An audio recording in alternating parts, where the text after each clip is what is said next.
you've aptly said, coming from an African perspective,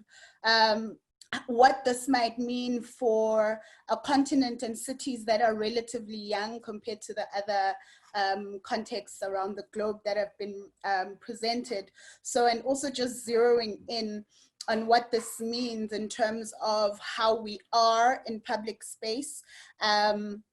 and factoring in issues of culture as well. You might know that a lot of African cultures, and indeed it plays out in our cities, is that we have cultures that are and arts practices that are very much gatherings based. So it's causing us to have to really rethink how we are in space, how we gather in space, in the context of social distancing, which is not unique to Africa really, where it seems like the call to distance is rather counterintuitive to human nature. And this is particularly felt in African cities, as more and more cities are having to take this call to distance and to be at home. And what it means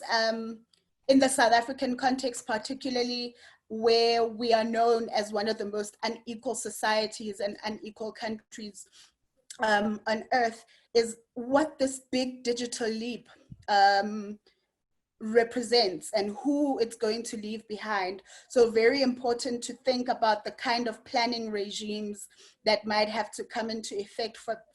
that, so that as few people as possible are left behind, what it means for issues of voice and democratic participation. And so I really appreciated the input around public libraries as the primary centers of continuous learning over life, and the other input around really thinking around extractive profit consumption and production driven economies that render cities around user pay principles. And so how do we use this opportunity, which I see COVID-19, as disastrous as it's been, is also an opportunity, which if we don't take, then we run the risk of reverting to some of the practices that we might want to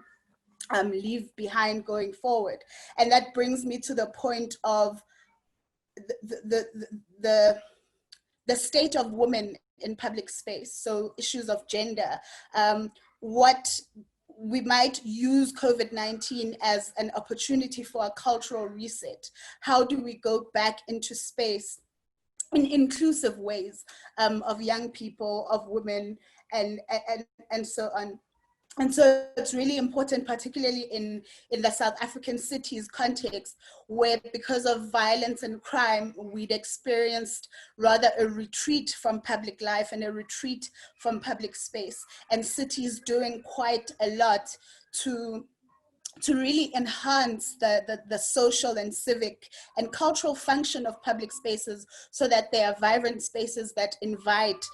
people to come into them. So how do we use this as an opportunity to build a base of being in space in a different way, in a much more inclusive way? And with that, I'd like to close and just thank all the participants for really such wonderful and insightful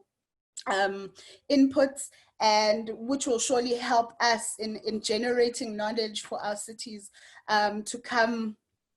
to a better understanding of what the world might be like. And it's an opportunity to really input and design a world for ourselves as well